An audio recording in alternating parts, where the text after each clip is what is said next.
So Batman debuted 80 years ago, 1939. Character has a simple origin story, very distinctive look to him, and yet 80 years later we're still telling stories about this character. What do you guys think is the secret sauce that has made Batman such a dynamic and cool character over so long through the hands of so many different creators? Who'd like to start on it? I'll go first. I think it's his indomitable spirit. You know, you see Batman goes through the ringer all the time, and you know, he never gives up, and he never allows himself to be defeated. But more than that, when you look at, you know, what happened to him as a child, so tragic, and it's easy for somebody who experiences that kind of tragedy in their life to then use that as an excuse to why they're failing. And we all have a choice in life to be a victim or a victor. And Bruce, you know, could have gone, oh, I'm a victim, and he could have turned to, you know, drugs or alcohol or any other, you know, thing to be defeated and feel that he was justified in being defeated, but he didn't do that. He chose to be victorious and to turn that into purpose and meaning. And to me, you know, that's a part of it right there. And then the other thing is, I think, is, you know, he's able to, I mean, we all suffer injustices in our lives, and we see injustices happen around the world, and sometimes we're completely powerless to do anything about it. And even when we go down all the right avenues and go to the right resources that are supposed to bring the justice, and those things fail us. And Batman is able to go outside of that. And so we live vicariously through him because he gets those victories where, you know, you would have been stymied. So I think, for me, that's, you know, the heart and soul of that character and why I admire him. I always thought like something that works about Batman is you can do any genre. So you can do a Batman science fiction story, you can do a Batman detective story, you can do a Batman superhero story. He's infinitely reinventable, which not every character is. It's really hard to do that with some classic characters. They don't end up, I mean, Doc Savage is a great character that came out roughly around the same time and doesn't have that reinventability. He's locked into the pulps. And so a lot of other characters that kind of, I mean, the Shadow and other characters that, these pulp characters, they are dated, and Batman is somehow completely reinventable. Other thoughts on what makes Batman cool? Probably he's reinventable because he's not a superhero. I mean, sort of like Sherlock Holmes. We are talking about Sherlock Holmes, right? I think that's who we're talking about, Sherlock Holmes. Batman is a new incarnation of Sherlock Holmes, not in a direct way, but an indirect way, because he's taken the values of Sherlock Holmes, the fact that he's a fantastic detective, a trained fantastic detective, and he's physically capable of going to the Olympics and winning most of the events. And Sherlock Holmes, actually, if you read Sherlock Holmes, is very much the same way. It practices all kinds of Oriental art, martial arts, and has abilities that we find surprising if you really study the character. Batman's like that. He's a modern-day Sherlock Holmes, but he is our modern-day Sherlock Holmes, and he deals with, in a world of superheroes, in a way that, if we think about it, we deal with regular people. Batman deals with regular people, and on the other end of the spectrum, he deals with superheroes, but he deals with them as an equal. Even though he's not a superhero, he wasn't bitten by a radioactive spider or struck by lightning or any of those other things. He's a regular guy. He's basically you and me. He is the best of you. If you could be a hero, you don't want to be a hero because you were bitten by a radioactive spider. You wanted to be a hero. You would be a hero because you trained yourself, you educated yourself, and you became the thing that you possibly could be, a hero in a modern world. So I think that's what Batman is. I think he's the best of us. We can never aspire to be Superman. We can never aspire to have wings. But we can aspire to be Batman. If you have enough money. I was gonna say, I think like modern day, it would be easier to be Superman than it would to be Batman. Because being a billionaire is pretty much impossible, but maybe you'll get struck by lightning. That's one of Like his that- superpowers. He's a billionaire. Now, Steve, you're the I just want to have an argument. Because Not with me. I got too much respect. because Greg, my friend, I don't think Bruce Wayne has to be a billionaire. I think he incidentally is a billionaire, and so he gets all those wonderful toys to play with. But I see Batman-type heroes in policemen and firemen and GIs who go overseas and have to fight our fights for us. You'll get no argument. I agree with that completely. Right. So it's good to be a billionaire. I think it adds a certain amount of panache to the character, but I think he would be the same no matter what. I agree. Yeah.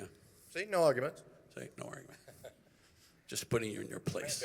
Listen, that's Father Neal right there. yes. I think Neal, the one thing that's interesting There's a pecking about order in life, you know what I mean? what you you say said though about is pecking? interesting because you're right. He doesn't have to be a billionaire, but what that does, everything you just said is true. But what the money does allow him is the freedom to operate on his own that a lot of the folks you mentioned don't, and that's interesting. You're absolutely right. Like people who enlist, people who serve in many ways, are sort of acting out his story, but they have to do it within a system still because they don't have the means, and so the system gives them the means. So you're right. He probably would be himself either way, but I do think it would play out very differently because they have to subscribe to a certain set of not values but rules which They gotta because cash of the the check. money Right, he doesn't have to play by those rules. You know, But then you run into the question of, is Batman a valued and worthy character if he plays outside the law? The truth of the matter is that Batman, we hear an awful lot of people doing an awful lot of playing around with the character, but the truth of the matter is that to a certain extent he stays within the law. I mean, it's some of the things we don't really observe. We go, oh yeah, he has the freedom to be a vigilante and he can do all this stuff. But yeah, that's true. On the other hand, he doesn't kill people. Excusing those people who are stupid enough to make movies that he shoots people. He doesn't kill people. He doesn't steal. He doesn't do those things. He doesn't commit adultery. He doesn't do those things that an honorable man wouldn't do. He is able to stay within the law according to his values. Now you can slip into Ayn Rand here a little bit, but you don't have to go there. Don't do that. You don't have to go there because he does have a set of values. He just does. It's sort of like, okay, you guys probably know something about science fiction. Science fiction and fantasy works sort of like this. You break one rule, but then you have to follow all the other rules. That's how science fiction sort of works. As long as everything else is okay, you can break that one rule, and then you continue to stay within the rules. That's what Batman does to a certain extent. He breaks the one rule. He says, I'm going to work not within the law, I'm going to work outside the law. And in fact, an awful lot of characters that we have do that same thing. You see movies, these revenge movies where there's a new one coming out, probably more than a new one, probably a new 5, where the character is been beaten down so much by society or criminals or the mafia or whatever it is that The Joker. Steps outside of the law and says, okay, I can't do this and remain a cop, so I'm going to do it by myself. I'm going to go out and do it. So we have that thing to play with because there's many of us who have dealt with society, and in dealing with society, we know that sometimes when you follow the rules too much, you really get to do nothing. And so Batman steps outside the rule, which is our fantasy, isn't it? Really? If we had to fight crime, wouldn't we rather just take one little step outside and go ahead and fight it and kill the bad guys? I know Batman doesn't kill the bad guys. So one of the cool things about Batman, one of the things, in my opinion, that makes the character enduring and interesting is the supporting cast, the family that's kind of grown up around Batman.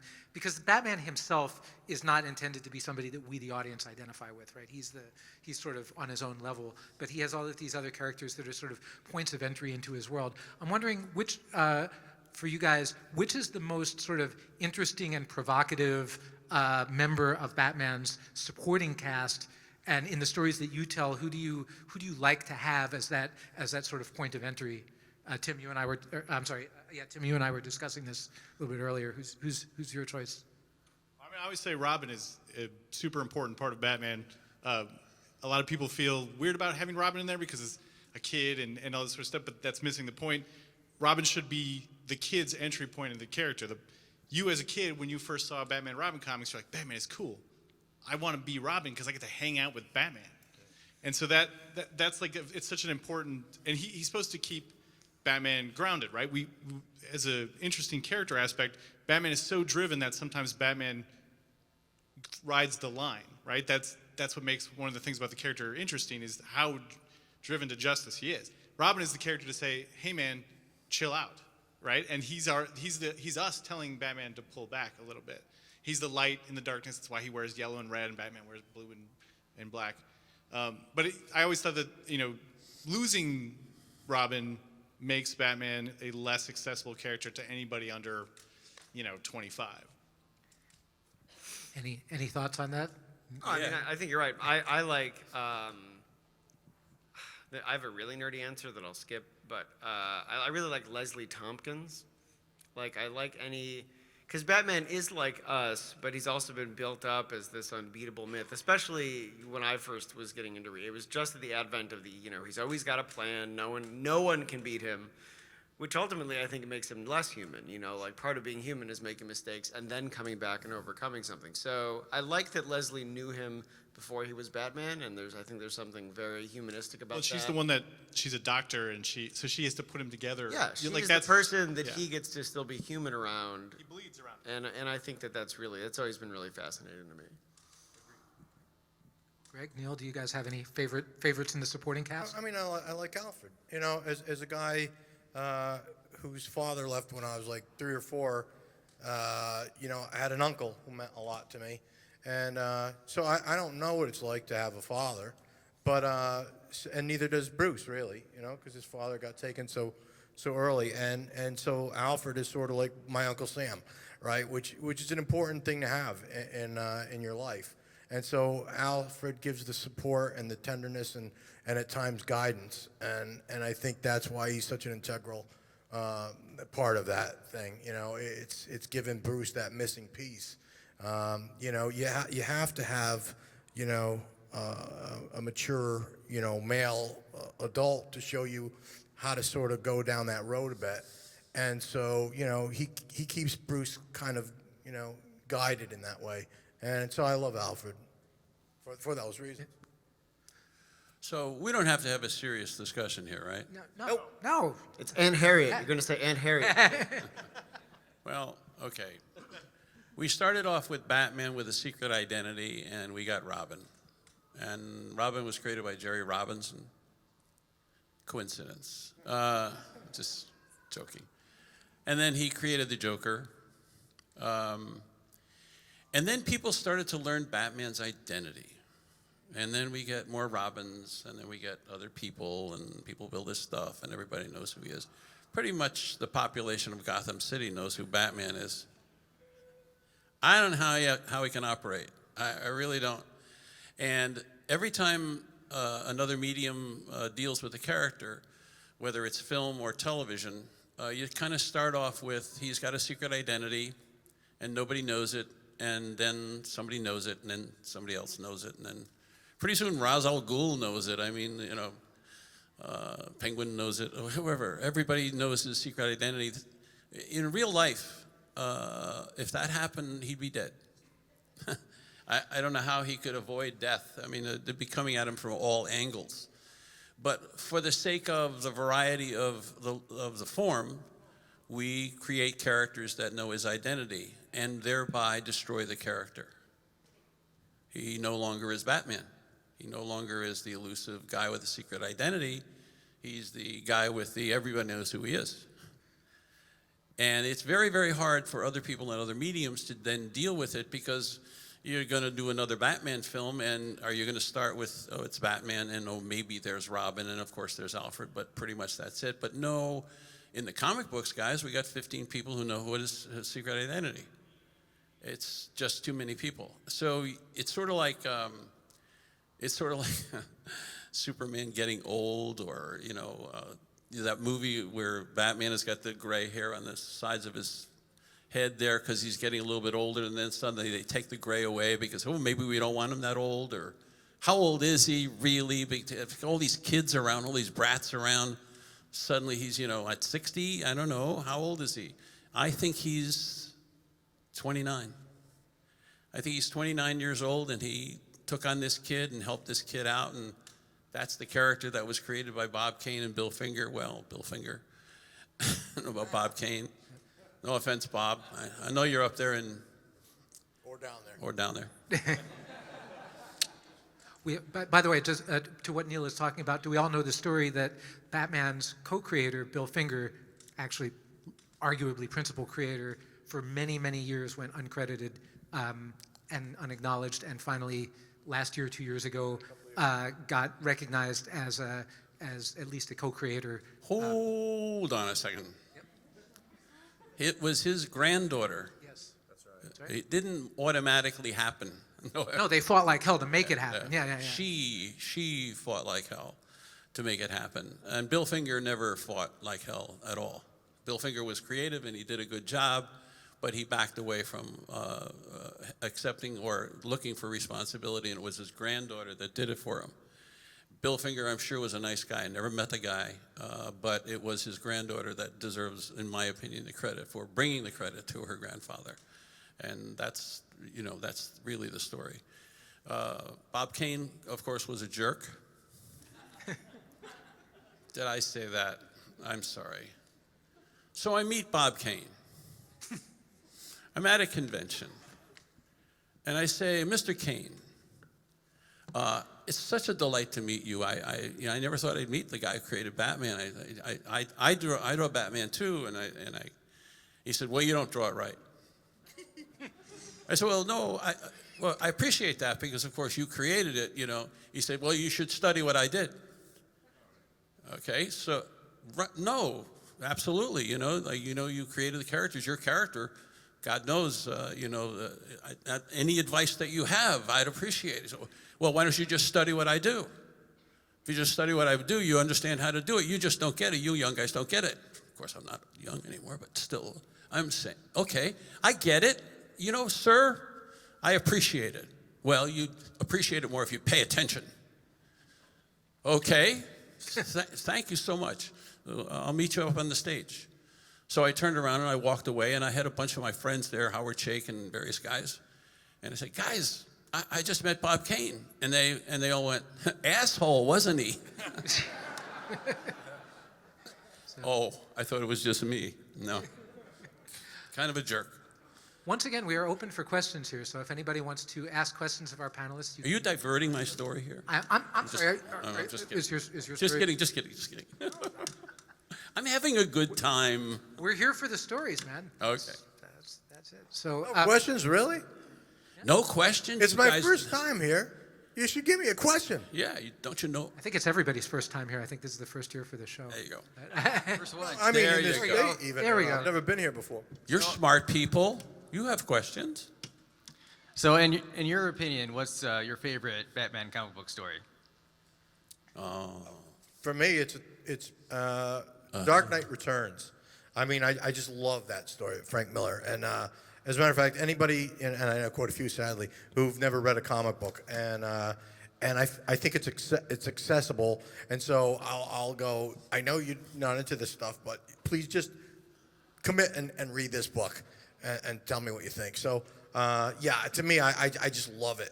That in year one, but I gravitate toward Dark Knight Returns, and it's a book that keeps on giving the older you get, because I can relate to Batman more and more, as that was an older version of Bruce Wayne in there.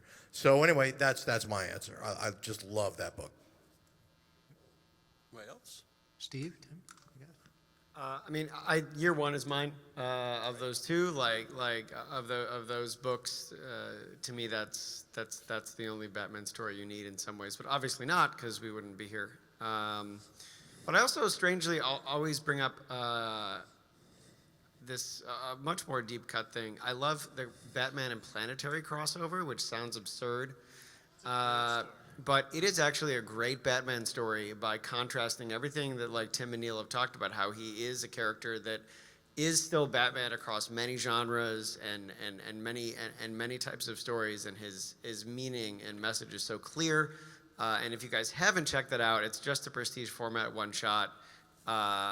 It's really incredible. Also, some of the best John Cassidy art that you will come across. And it is a story at the end of the day about why only Bruce Wayne can be Batman and what's truly unique about Batman across the multiverse.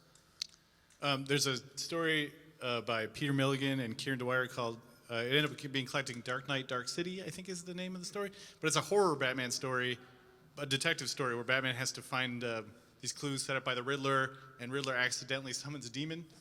It's a very scary story. It's from the early 90s. But I thought, to me, that encapsulated so many cool things about Batman. I think Dark Knight is really well told, but it's the story about an old man, and it's sort of an ending. And I feel like I wouldn't give that to somebody, be like, here, check out Batman. Like, here's about the cranky old guy who dies at the end.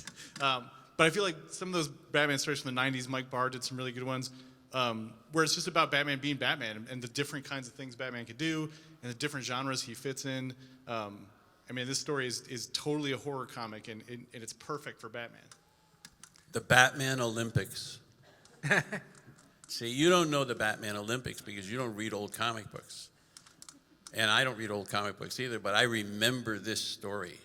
And maybe it was 8 pages long, and usually stories back in those days were 6 pages long, but it's like 8, maybe 10 pages long. And it's about the underworld, and the underworld is going to find somebody who can take the place of Batman. And so what they do is they hold an Olympics. They call it the Batman Olympics. And in the Batman Olympics, they find the guy who's most worthy physically to be Batman, to get rid of Batman and replace him with another Batman. So they hold an Olympics. I know it's stupid. Understand. I get it, okay? But accept the premise, okay? So now they're having an Olympics. Of course, what does Batman do when he finds out about this? He disguises himself as somebody else and enters the Olympics, right? And competes against all these other guys. But as he's competing, he discovers this other guy who can beat him. This is Batman being beaten by somebody else. So we're thinking, Superman? Who is this guy? And then we discover that Robin goes, by going into the Olympics, into the stadium where all the equipment is, finds out the equipment has been rigged. There's springs in the shoes. The pole vault has got a little explosive thing that punches the guy up in the, which is, yeah, right, okay. So anyway, right? So this guy can beat him, but now it's too late. The award is going to be given. This guy is going to be the new Batman, the new underworld Batman. And so they line these guys up and they say, well, you guys did great, but there's only one guy that's made it, and that's this guy, Joe, over here. And Bruce Wayne, in his disguise, says, nobody in the underworld, nobody on Earth could do what this guy did. This must be Batman in disguise. And they turn on him and they put him in a cell and they take the second guy down and make him the Batman. I love that. That story. sounds better than Year One to me. That sounds amazing. They don't make them like that anymore. And by the way, as a moderator's privilege here, not that you necessarily need to care what I think, but when I was growing up, you would be buying Batman comics off the rack, you know, and these stories were not announced in the 70s as like any kind of special event story for the most part. So you'd be buying issues of Batman, and I bought this one that introduced, that had a cover that you, unlike anything you had ever seen, it was all kind of screened back, and in the front was Robin being shot. He said, open this comic, and this is, in my opinion, one of the best superhero stories that has ever been done, which was the Ra's al Ghul stories drawn by Neal Adams, written by Dennis O'Neil, and just great stuff. And to this day, I think that's a work that holds up. What a suck up. Sorry, but Really? I Not many- still like the Batman Olympics. Batman Olympics is great. Sorry, We next got question. a lineup now. All right, my question is, I want the nerdy answer, and as well, which Robin? I mean, Dick Grayson's the best Robin, so it's the most perfect concept. Yep. I know you don't agree with that. No, I actually do. I was gonna say, like, for my age group, I should be saying Tim Drake, but it's either Dick or Carrie Kelly. Well, I think because Carrie is Damien's really special great. for what she does. Yeah, and Damien is a really great concept too. It's hard not to think of how perfect of a character Damien is, but overall, Dick is the OG. It's such a perfect concept. Well, Robin should have a sense of humor. I don't know if Damien has a sense of humor. But he's funny because he's got that such sense a of macabre, Yeah. maybe. Yeah, it's like he ends up being funny, not because he has a sense of humor, but because You can everyone make fun around of him. Yeah, exactly. Well, I think he worked really well when Dick was Batman because it was the inversion, right? Right. Dick was like a smiling Batman. Chill and then Batman. Damien was like the sad boy with a dead journal. Yeah. And Yeah. I thought that interplay was fascinating. That still remains like one of the best additions ever, was making Dick Batman and making Batman's son Robin. I mean, you can't change the character so much that becomes the rule, but it was a great rule while it lasted. With the successful adaptations of the Hush storyline, and what is your favorite choice for like, one of the stories that you've worked on to be adapted into an animated movie or movie? Court of Owls. You're definitely getting a cartoon of that, right? Yeah. That's already been adapted, actually. Yeah. Yeah, but I'd like to see it on the big screen. Hell yeah. Okay, I got my 3 movies lined up. Okay. Hush, of course. Court of Owls, of course. Thank you. And then another Ra's al Ghul story, which includes Man-Bat. I want to see Man-Bat on that screen. Those are my 3. Things we worked on, I mean, mine is impossible, but it would be Batman Shadow, because Shadow is actually my favorite character in like Pulp Fiction, and I love how he plays as They Batman. did make a Batman Ninja Turtles cartoon, though. So I'm very aware of that. seems like anything is possible now. I'm very aware of that, so I love that. And I also, on the topic of animated movies, I recently actually sat down and read Death in the Family for the first time, cover to cover, and that story is insane. Like it is batshit. Yeah, the whole thing where Joker he becomes He becomes prince. the Iranian diplomat. Yeah, to he becomes the the UN. Iranian. It's great. And it's just like I would love to see that get an animated adaptation because it's just so bonkers. At one point, he just like happens upon a Scud missile, and brings it to the Middle East. And this was all just it made perfect sense back then, and it's great. Like it was out of this world. I think it's a little dark. Now that I've reread it, like, oh man, there's some ickiness. I mean, we adapted Killing Joke. Batman, so- dark? Yeah. Really? But I mean, like, there's a line you can go where you're like, no, that just feels kind of naughty. And yeah, that one has a couple of moments, I think. It is really something. Yeah. Agreed. It's really something. Jim Starlin is actually here at the Oh, yes. convention. I asked him if he wanted to be on the panel, and I said, but we'd have to vote one of you guys off. So, Jim I can, think the best thing about the Titans TV show is they did the calling in to see if Jason dies or lives stuff again. they did it? And that was No. my favorite thing. Yeah, he falls off a building, and in the week in between, they're like, vote on now if Jason splatters into death. And I'm like, this is the best thing. Unfortunately, people voted alive this time. Spoilers, but like, come on, people. Yes. I would think that, the eternal campaign to get rid of that guy would have kicked in. Dude, he's got such a 5-head, too. But that's not for the. Anyway. Sir. Hey, how's it going? I have a question open to all, but mostly geared towards Greg. As somebody that's been into bodybuilding and fitness, how does that affect how you approach anatomy and in your characters, especially towards Batman? And how many hours a week do you think you would have to work out, and how much do you think you would have to eat every day just to maintain that kind of body mass? If you were Bruce Wayne, you mean?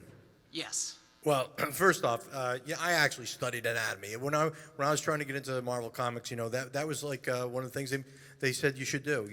So I got a book on anatomy, learned the bones and the muscles and where they attached and all that. That's a very important thing. I don't want to get into an art discussion right now, and you might have some people say you don't need to learn it. I think there's a great benefit in learning it and knowing it and memorizing it. That's one thing. So Anatomy with muscled superheroes? yeah. Foolish. Well, Joe Quesada will argue that you don't need it, and I could just, whatever. I don't want to get involved with that one. But anyway, because I love Joe. You just did. yeah, I love Joe. So actually what I do, not that important. The other thing that leads me to my whatever success that you might perceive is, you know, I also did a lot of gestural drawings because I would just go with sunglasses on like I have now at a bus stop and just sketch people milling about. Real quick gestural drawings because that's what gives you that life and that feel and the bounce. And the other thing is I used to get in fights a lot, and so I know how fights actually work. And so those are the magic ingredients to my Batman. Probably from wearing those glasses. Yeah, that's the cover to Black Eyes. I'll tell you like a nerdy answer if you're looking for the exercise answer. Like it depends what Batman, like whose Batman it is. Like obviously like I could get really nerdy about this, but like obviously like Dark Knight Returns Batman is not really worried about being lean. He's just like a big dude. But in general, I would say, I can't believe I'm the one answering this and not you, Capullo. Well, steroids is involved with Bruce, I'm sure. Well, look what I'll say. Like, I'll say this. Like when Goldberg was getting ready for WrestleMania, like 33, he was on 20,000 calories a day and 2.5 hour workouts a day. And like to me, like, Steroids. chicken and broccoli. It's chicken and broccoli, my Still, to friend. consume that many calories, you need steroids. But like, so to me, I mean, he looks like he's not enormous, but he has incredible natural ability. So I kind of think of that as an interesting benchmark for Bruce. But you know, but again, it depends. You know, it depends whose Batman it is. Tim Sale's Batman. I don't know how you get a body like that. But Bruce couldn't do what he does Or without Kelly Jones. Bruce couldn't do, and I He has extra muscles when Kelly. personally, I've never touched this stuff because I just my own beliefs about it. But I don't think somebody in Bruce's position could even survive what he does without steroids, because a lot of wrestlers, The recovery. because a lot of wrestlers that you know, I mean, this are you know, I mean, they're always touring and they're taking those hits night after night after night. They couldn't recuperate without those drugs. It gives you supernatural healing powers, you know. So I don't think Bruce could get to have that physique naturally, and I don't think he could survive the punishment he endures without chemical assistance. You know, that's honest. That's also my favorite question I've ever gotten on a panel. Yeah, I've never had There that are like before. there are It's like awesome. 3 comics people I can talk about training with, and it never come up. I'm not one of them, so I'm like, I'm out of there. All right, thank you. Yeah. As a wannabe comic book artist and aspiring in that regard, I have a huge question in terms of like visuals for the Bat. Like, what really compels each of you to like really study that character, and what brings you to it just relentlessly throughout the years? I just want to say, you know, I'm like you and everybody else in this room. You know, I've been exposed to Batman since I was a little kid. And this man right here is a lot of what my exposure was, along with a lot of other mediums.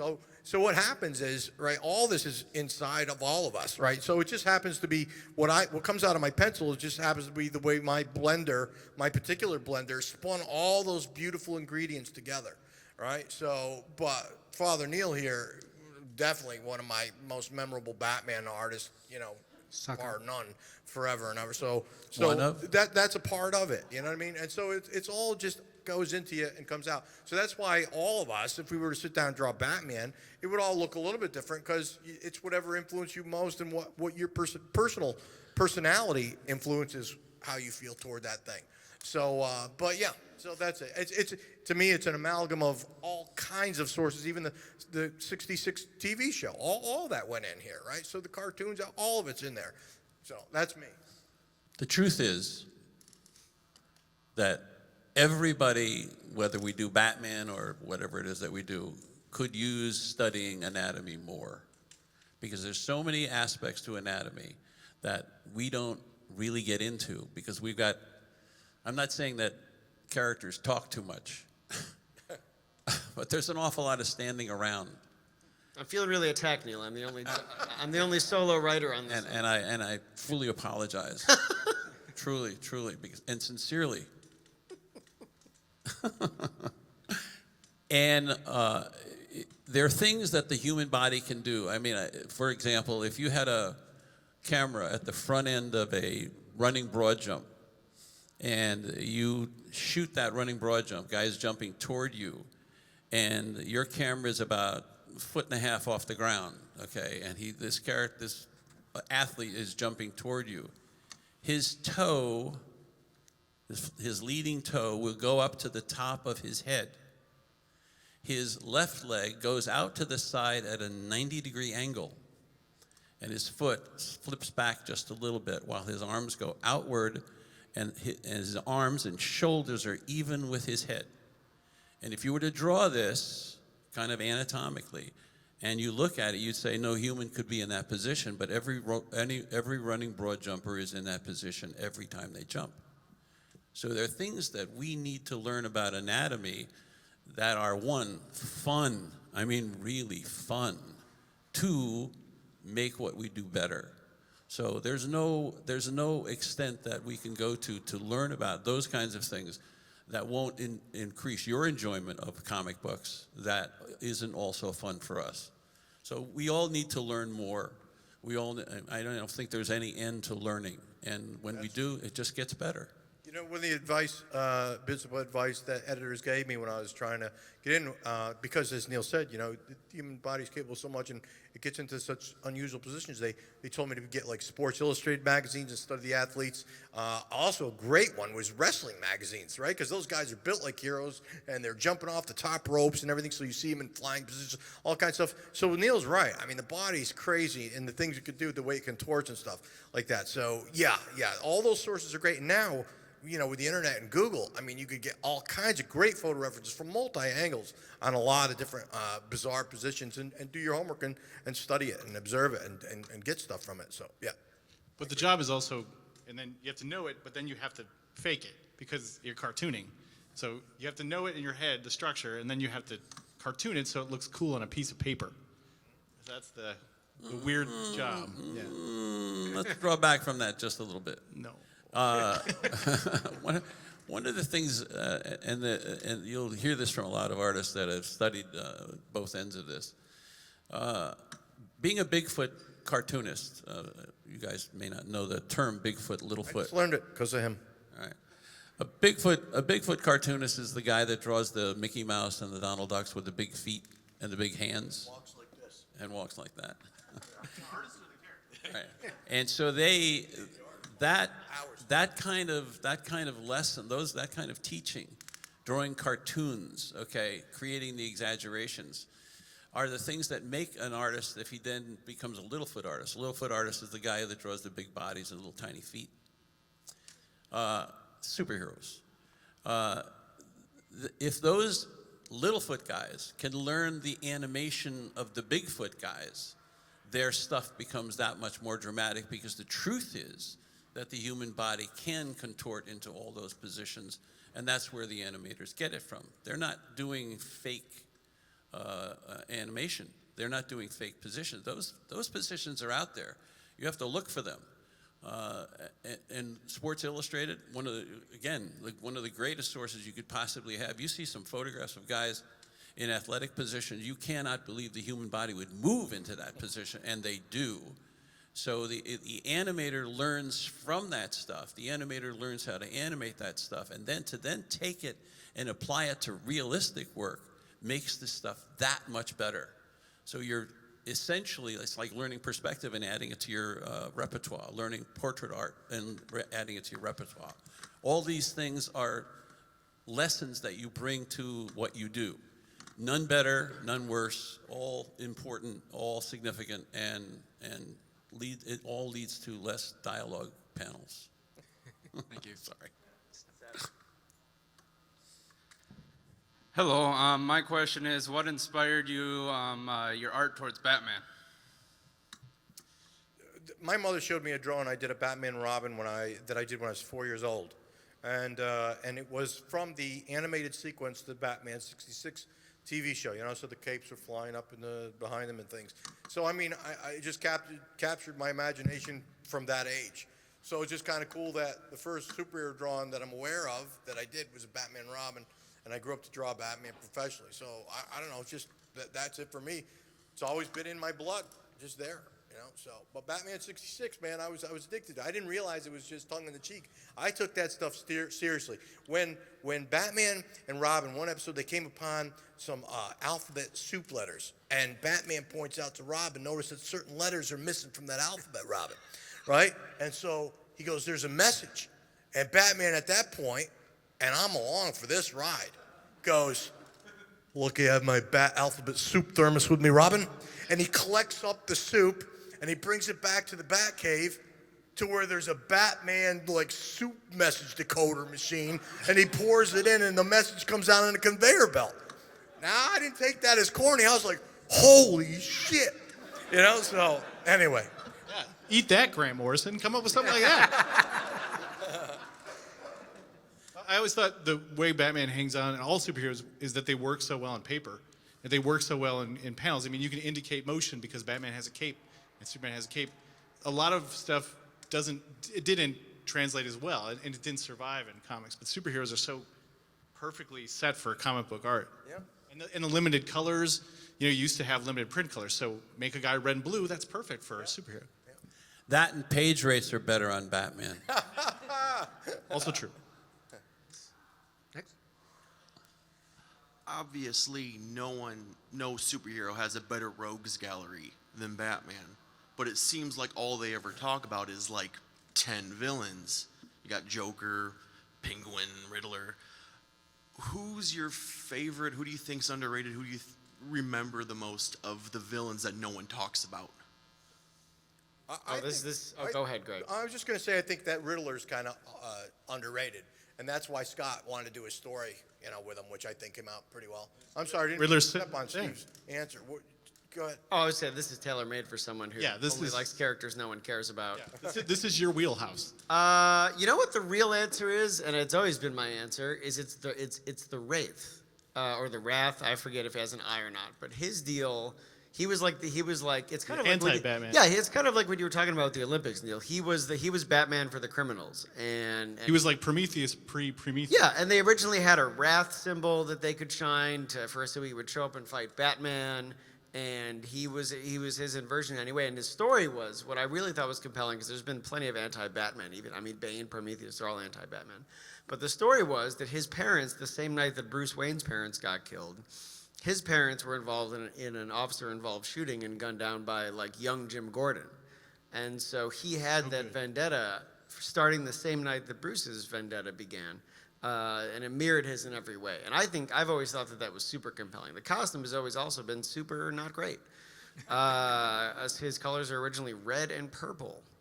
But I love the concept of the character. And Prometheus is kind of a version of that, definitely. But I love how specifically it was connected to mirror Bruce. It's very improbable. But I also think for comics, he's always been very compelling. And the Creeper. Let's just talk about the Creeper. Yeah, the Creeper, which is interesting. The Creeper was good guy, flamboyant Joker, which I always thought was so interesting. How is the Creeper not a really well loved character? He's a Gotham guy. He's all these things, and for some reason he usually gets relegated to second fiddle.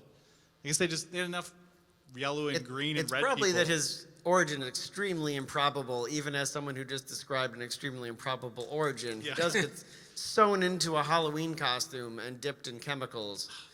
Happens not that often. Yeah. Even in Gotham. That's like a Tuesday in Gotham. You guys might be interested in this. Okay, nobody said this that I know of, but it's true. There's a comic strip character called Dick Tracy. He's a detective. He has the Dick Tracy wrist radio, which half of us now have.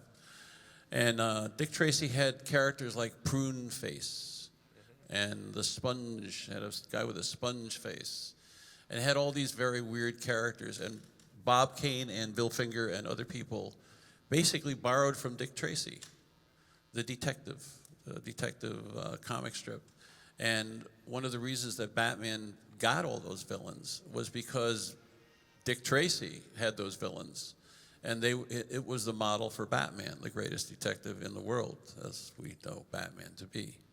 So the other characters in comic books very often don't have good characters because you don't have a model like Dick Tracy to go by and characters like Spongeface to copy. I think we've got time for one or two more questions.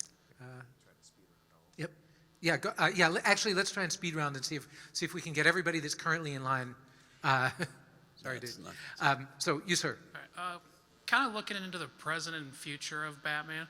Just curious what you guys think of the City of Bane storyline, and with Phantasm coming to comics here in about January, I think it was. Well, I never talked to Tom King other than to bust his chops, and so I don't know anything about Phantasm, but I am super excited for it because I will say, previously they had asked what Our favorite Batman stories is, and I was sort of remiss not to mention that I think Mask of the Phantasm is one of the best Batman stories. It's an incredible take on his origin, what he stands for in his life. I mean, the way that his becoming Batman is tied into their breakup is just heart-wrenching. So I'm blissfully ignorant of what's coming with Phantasm and Batman Catwoman, but I'm actually really excited about it because I love what that character sort of resonates, or how that character resonates with Bruce. Personally, I can't wait. But I don't know any. I don't have anything behind the scenes, unfortunately. And it's Tom, so it's going to be beautiful and weird. Oh yeah, there's gonna be a lot of crying. I mean, I know someone's gonna be standing by a window and crying and looking out over the horizon. But and it'll be beautiful. As to the actual plot, we're unsure.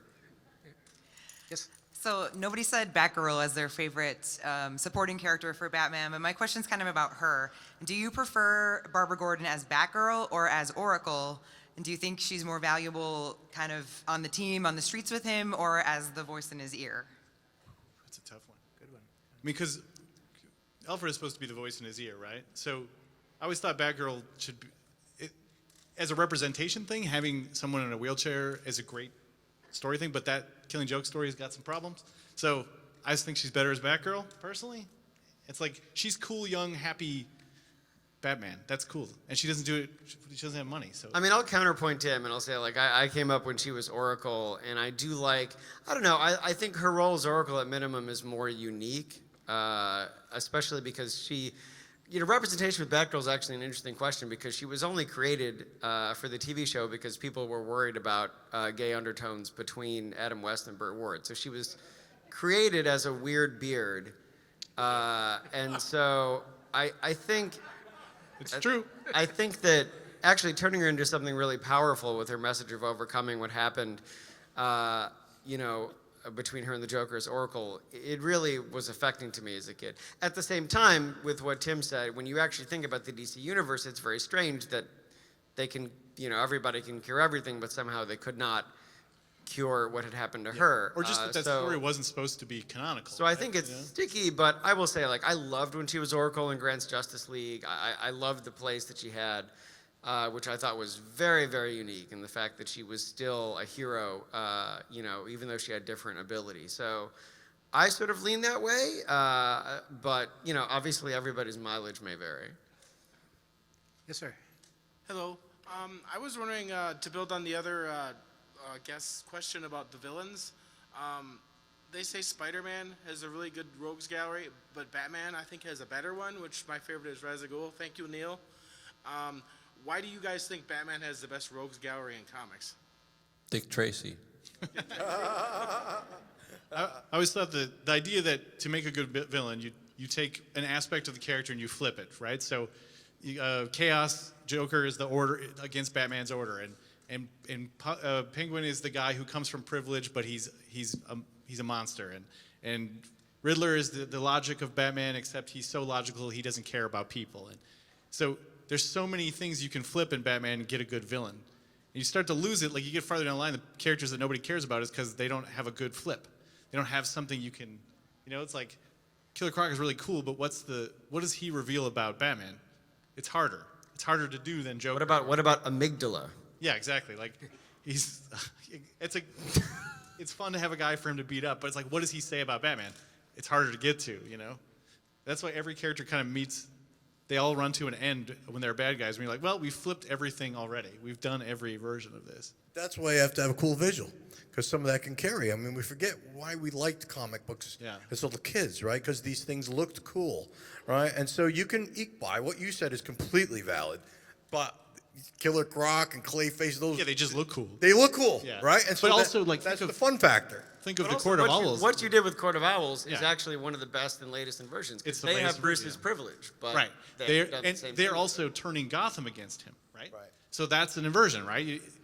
Batman is represented completely by Gotham City. He loves Gotham. As Scott has said, he's Gotham sexual. Then you make the city turn against him, and now you've got another inversion. That was super clever. And they look cool, so yeah. We could say that because Scott's not here to swell his head anymore. Yeah, but it is a super smart inversion, for sure.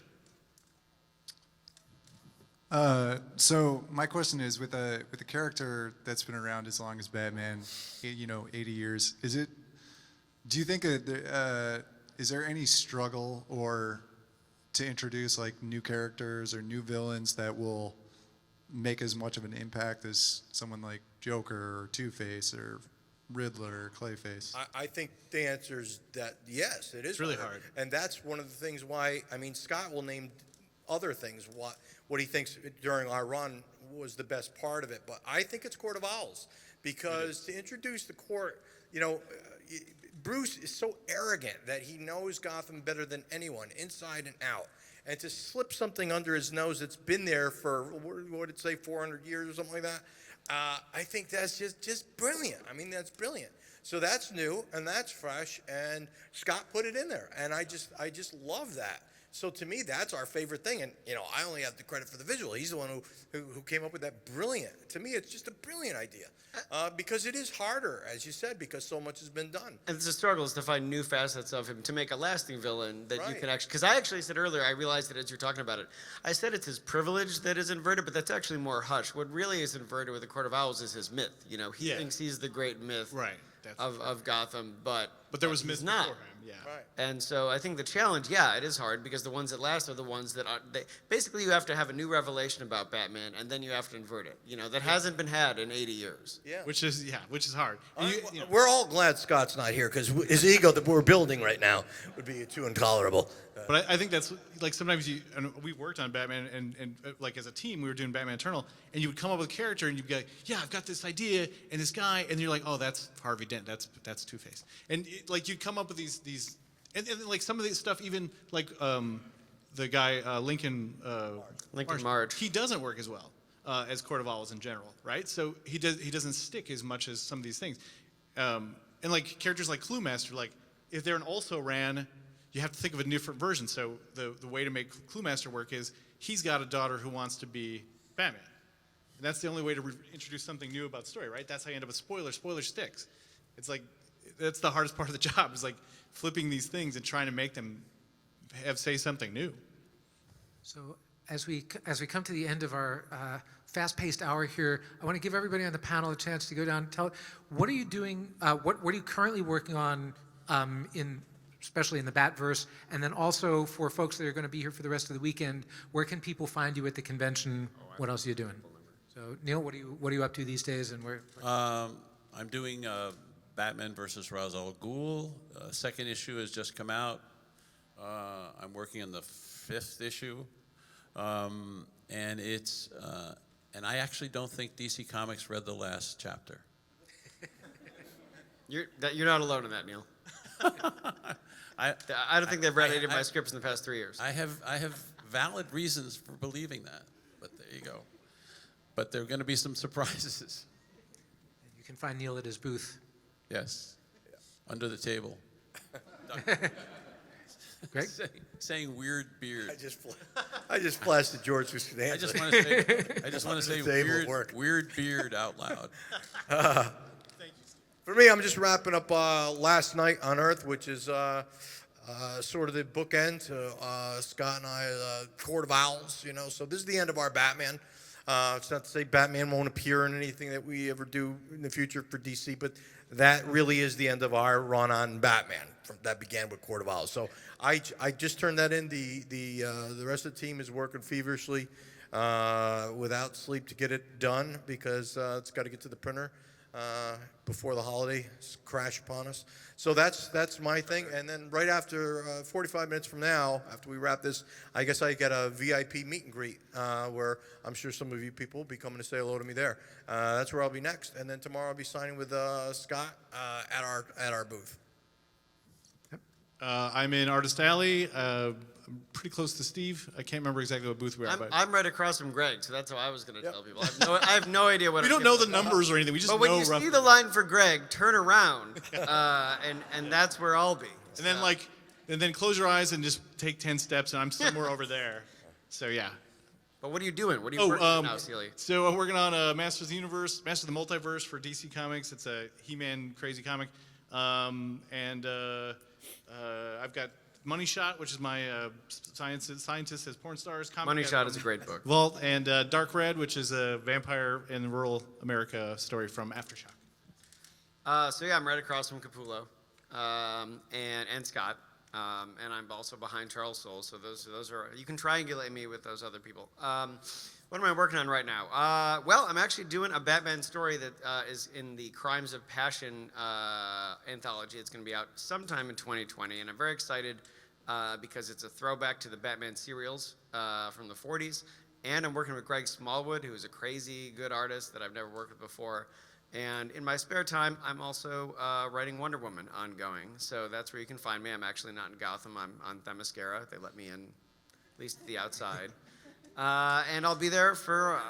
I'm a weird beard. Oh, the joke. Weird I'm beard. just going for it. The weird beard. Capullo. Anyway, we'll talk about that later. But yeah, so I'll be on Wonder Woman hopefully for a long ass time. There's some incredible stuff coming. 82, my first ongoing issue after the annual, is out next week. So we'll see you guys there.